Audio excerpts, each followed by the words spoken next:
Jake here. Thank you for taking a trip to the past with me. The original podcast version of The Americans will be released weekly, but if you don't want to wait, then go to jakebible.substack.com and become a paid subscriber. You'll receive access to all of The Americans as well as early release novels, audiobooks, and other exclusive extras. That's jakebible.substack.com. Now enjoy the original podcast production of The Americans. Cheers. Warning. This podcast reading is for mature audiences only. You will not be warned again. Welcome to the podcast reading of Jake Bible's The Americans, Book 2 in the Dead Mech Apex Trilogy. The Americans is a sidequel to Dead Mech, meaning it takes place simultaneously with Book 1. You can listen to this novel first or start with Dead Mech. Go to jakebible.com for more information on this podcast, Dead Mech, and other fiction by Jake Bible. Enjoy.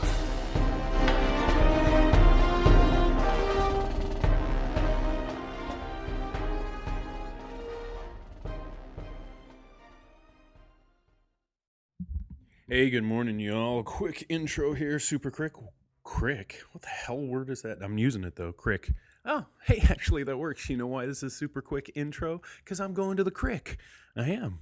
The creek. Or river. Or stream. Well, it's a river. Okay. It's not really a crick. Cricks are those little trickling things. Crickle, trickle. All right. Not a short intro already. Damn it. Okay, here we go. Hey, just for all those who won the contest of a lifetime free signed books, those went out on Friday. Sorry it took so long, but you shall be getting those. And for all of you who want your own copy, signed Dead Mech, or even Bethany and the Zombie Jesus, heck, go to jakebible.com. There's a handy dandy little buy the fiction or buy signed copies link there. It'll take you to the PayPal page. You can PayPal away, and I will sign a copy and send it right to you. Yeah, that's about all for the intro. Hope you like the episode this week. It's starting to get fun. And yeah, I got to go because I got a date with a crick. Whew. Alrighty. Cheers, y'all. Chapter 19. "How close are you?" Alexander shouted. "We're right above you," Stiles called back over the comm. "Stay put and I'll drop the cage." Alex looked up into the twilight sky and waited for the cage to appear. In seconds, a hole opened meters above him and a BC cage quickly descended. Once next to him, he yanked open the door and stepped inside. "Bring me in!" The cage lifted, but not before a contingent of palace guards spotted him and opened fire. Alex ducked down, trying to make himself as small a target as possible, but he felt 1, then 2, 3, 4 slugs rip into his legs and back. He cried out as the cage was sucked up into the BTT and the hole closed below, the sound of gunfire nearly muted completely. "Jesus, Al! You're bleeding like a fucking stuck pig!" Billy yelled, helping the prince from the cage.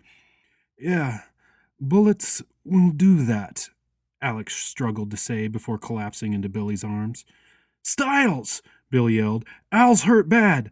I'll do what I can, but we need to find Heather and the girls and get the fuck out of here."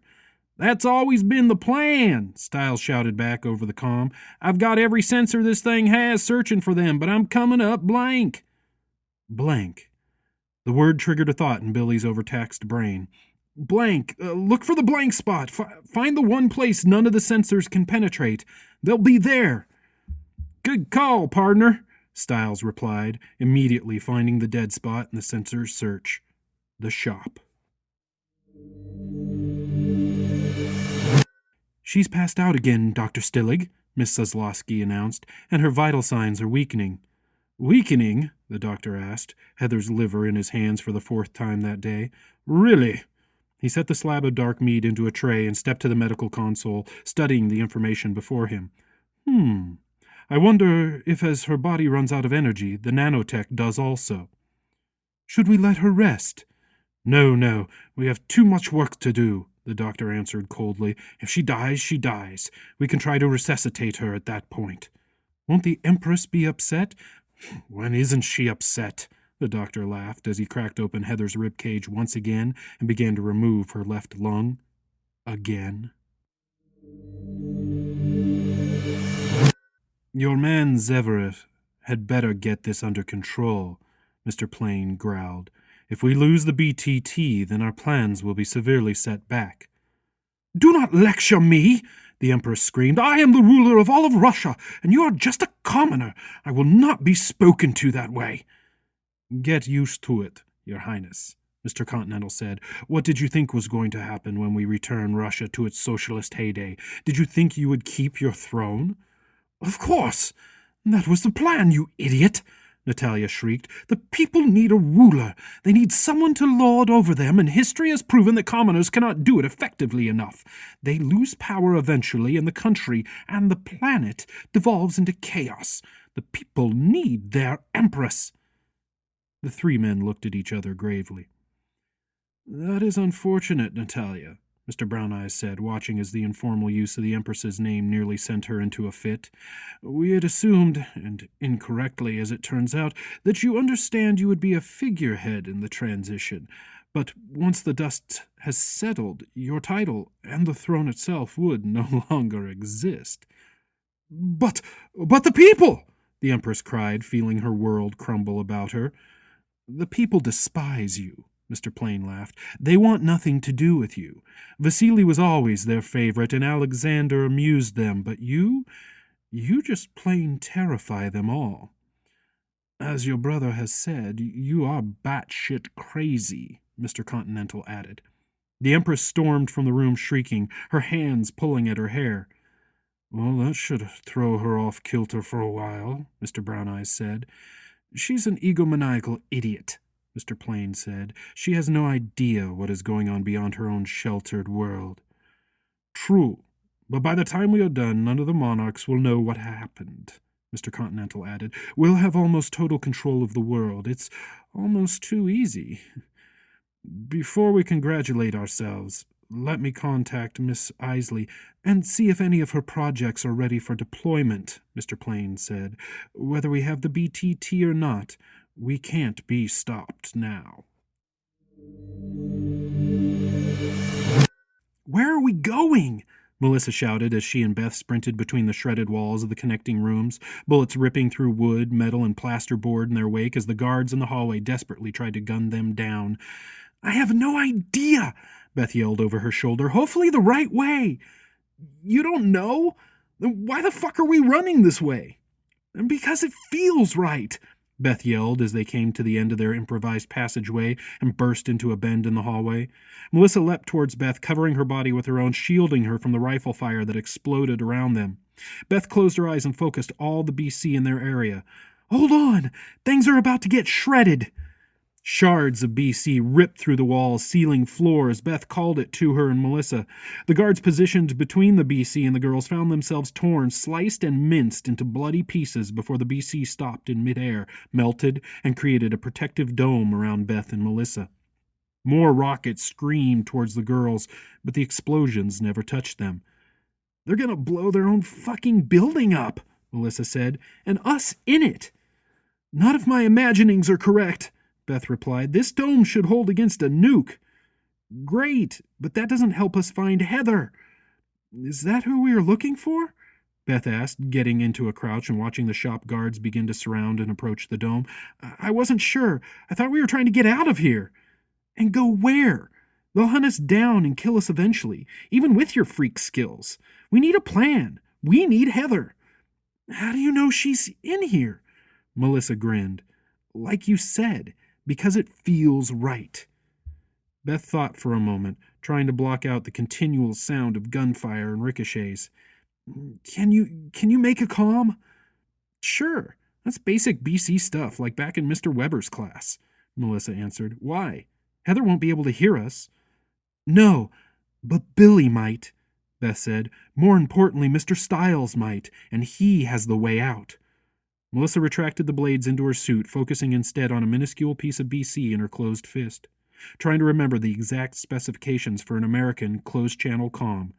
She opened her hand and looked at the comm that had formed. This had better work! Okay, I've got the bleeding stopped, but you need to stay put, Billy said. My med skills are less than adequate, and I couldn't work all the slugs out. You could have one sitting next to an artery. Wrong move, and you become a bloody balloon.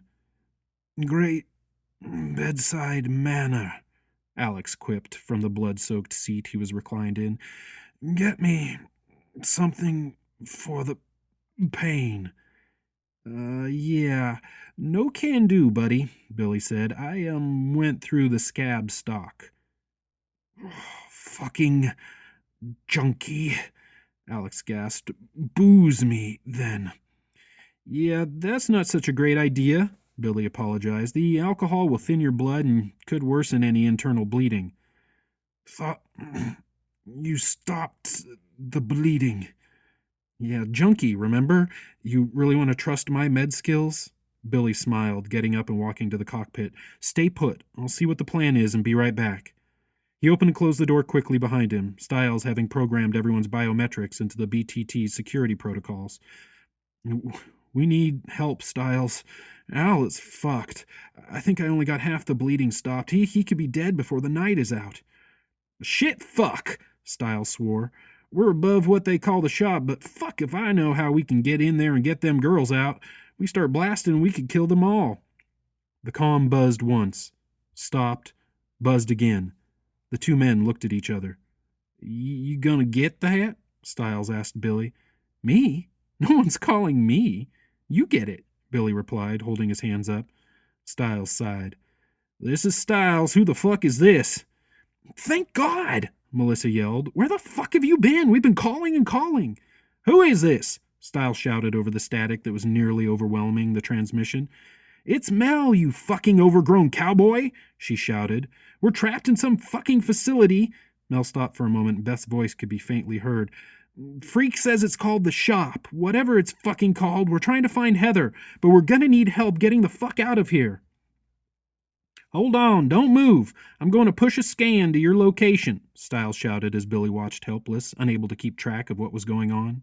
Stiles seemed not to do anything, but suddenly a holo appeared in the middle of the cockpit, showing the many levels of the shop. A small blue dot began to blink on the third level below ground. Okay, I was able to get a scan through. I see y'all. I have no idea where Heather is, though. She's a ghost, Billy said, and she has that nano shit in her.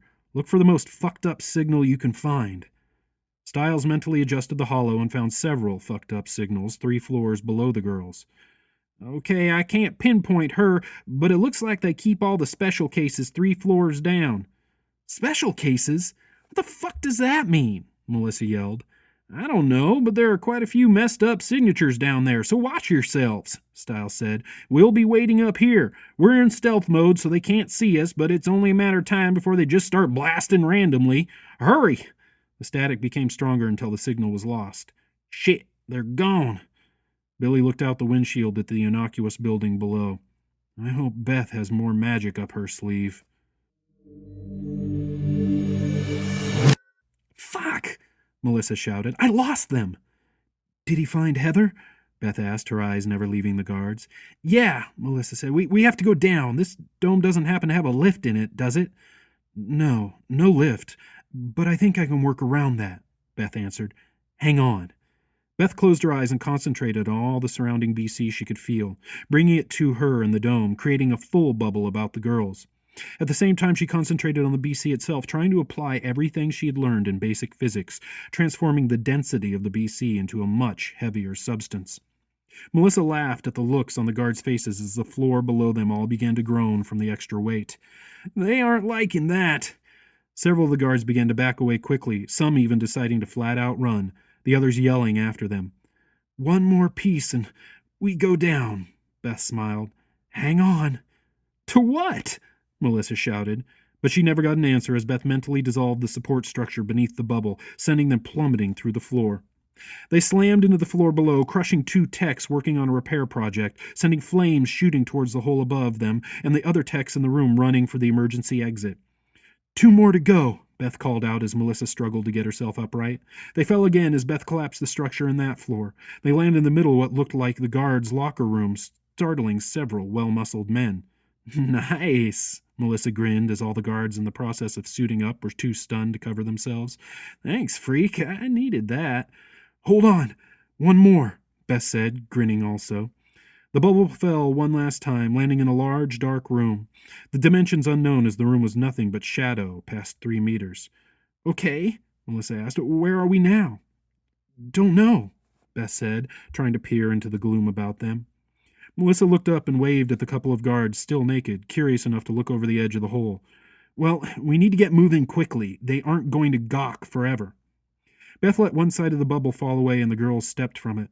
Let's find the wall and follow it until we hit the exit. Several low growls and hisses made both girls freeze instantly. That doesn't sound good, Melissa whispered. The growls instantly turned into shrieks, and Beth and Melissa could see shapes rushing at them from the darkness. Back in the bubble! Back in the bubble! Melissa grabbed Beth and yanked her inside. Seal it! Fucking seal it! Beth was able to get the opening closed just before several dozen badly mutilated and disfigured people slammed into the sides, their hands clawing and scratching at the surface, leaving bloody streaks and bits of gray flesh. Oh, that's not good at all, Melissa said, her mouth agape at the horrifying sight in front of them.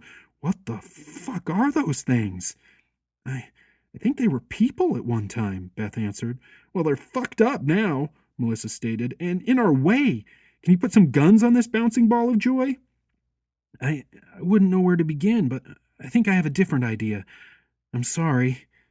Sorry? Sorry for what? Melissa asked, puzzled. Sorry to them for this, Beth said, as midway up the bubble a long, continuous blade formed, slicing the creatures in half.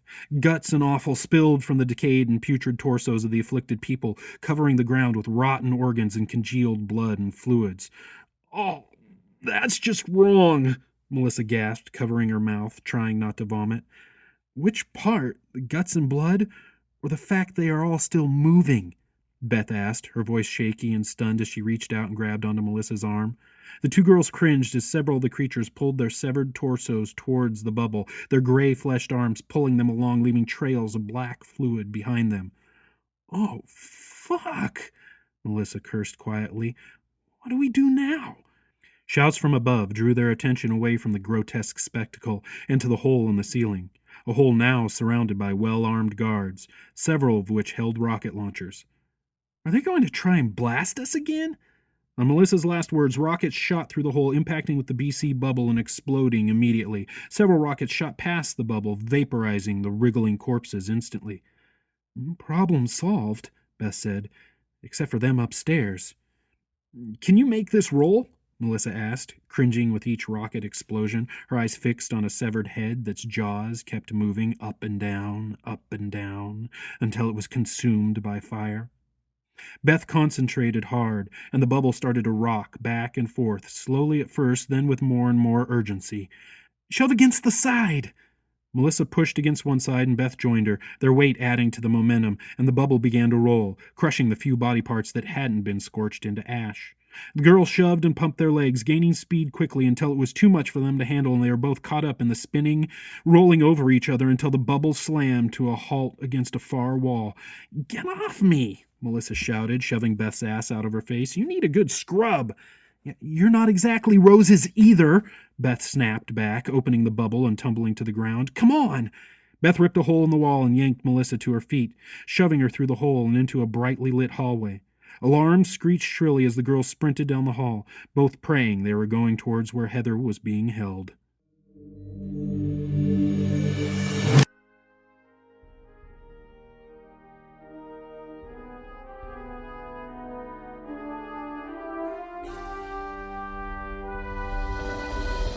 You've been listening to the podcast reading of Jake Bible's The Americans.